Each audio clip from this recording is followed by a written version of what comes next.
आशुतोष सिन्हा जी, मैंने पहले ही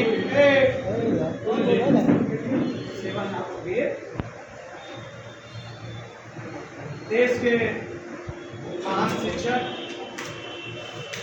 दार्शनिक, लेखक, पूर्व राष्ट्रपति, पूर्व उपराष्ट्रपति, भारत रत्न डॉक्टर सर्वपल्ली राधाकृष्णन जी के चरणों में नमन करता हूँ।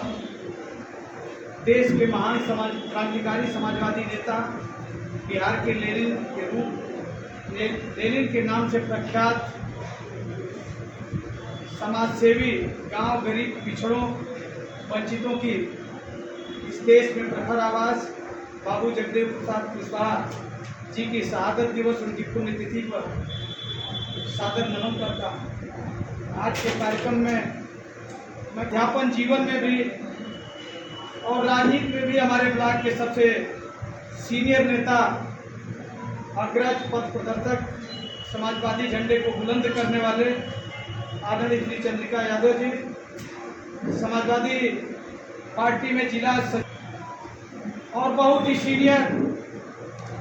हमेशा अपने बातों से, अपने विचारों से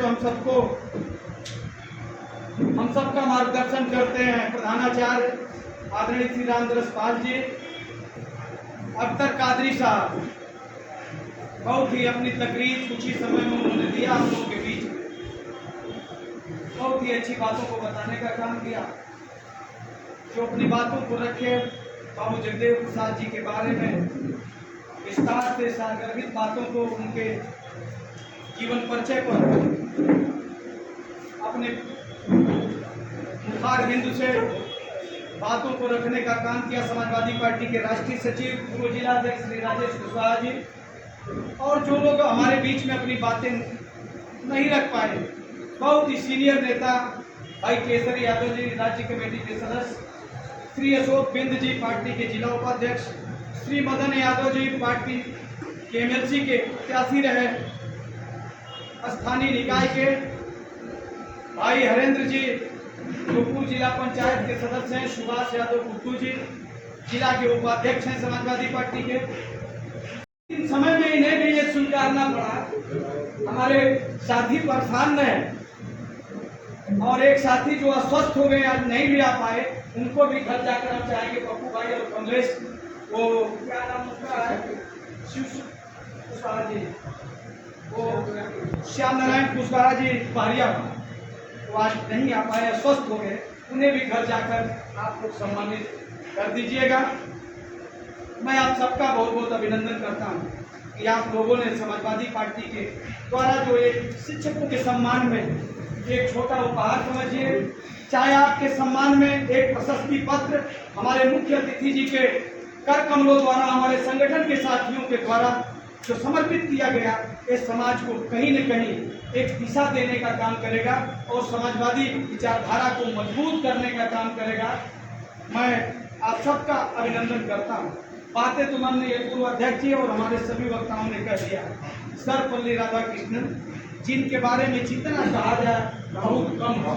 इसलिए मैं आप सबकी बातों को संबद्ध करता हूँ, क्योंकि वो महान व्यक्तित्व के धनी थे, लेकिन बहुत संपन्न परिवार के नहीं, केला के पत्ते पर भोजन करने वाले परिवार में पैदा हुए थे और केले के पत्ते को खरीदने का पैसा नहीं था, तो जमीन को साफ करके उस पर भी भोजन रखकर डॉक्टर सर्वपल्ली राधाकृष्णन ने भोजन किया था। ये उनके आदर्श हैं और उनके व्यक्तित्व, उनके कृतित्व और उनके किए हुए उत्कृष्ट कार्यों को लेकर, उनके विचारों को लेकर आज दुनिया के 100 देशों में शिक्षक दिवस के रूप में उनकी जयंती मनाई जाती है। उनके चरणों में बहुत बहुत नमन। और बहुत बड़े पोस्ट ग्रेजुएट अपने जमाने के रहे, पटना सचिवालय में काम कर चुके, गया में शिक्षक के रूप में नौकरी कर चुके, लेनिन के विचारों से प्रभावित, और हमारे अध्यक्ष जी ने बोल दिया टोला प्रथा और एक पंचकुटिया, उसको पता ना उसको बोले हैं कि आप बोले हैं कि नहीं बोले हैं, जिसमें जमींदार की हाथी जाती थी किसी भी किसान के खेत में, तो 5 कट्ठा धान चाहे गेहूं की फसल वो चरती थी। आप किसी तरह जो है कि आप फसल लगाए हों उसमें से 5 कट्ठा उसे चरना था, ये अनिवार्य था। और बाबू जगदेव प्रसाद जी के खेत में भी वो हाथी पहुंच गई और लाठी डंडा लेकर अपने समर्थकों गांव के लोगों के द्वारा महावत और हाथी पर दोनों पर हमला करके उन्होंने गांव से खदेड़ने का काम किया और उस प्रथा को भी ध्वस्त करने का काम किया था। इनकी बहादुरी, इनके मार्गदर्शन, इनके उस दौर में किए गए संघर्ष को मैं नमन करता हूं। और इन्होंने जो समाज को, पिछड़े दलित वंचित समाज को एक मार्गदर्शन देने का काम किया, इनके चरणों में कोट कोट नमन। और आज सबकी बातों को संबद्ध करते हुए मैं यही अपने दोनों महान विभूतियों के चरणों में पुनः श्रद्धा सुमन अर्पित करते हुए, नमन करते हुए आए हुए मुख्य अतिथि जी का और अपने सम्मानित नेतागण का, जिनकी कद काठी, जिनके विचार बहुत ऊंचे हैं, समाजवादी पार्टी को ऊर्जा देने का काम करते हैं, मैं आप सबका बहुत बहुत स्वागत करता हूं, अभिनंदन करता हूं, आभार व्यक्त करता हूं, धन्यवाद ज्ञापित करता हूं। कार्यक्रम के समापन से पहले आइए शिक्षक सभा के अध्यक्ष जी जो लंच पैकेट है अंदर वो बोल दीजिए आ जाए।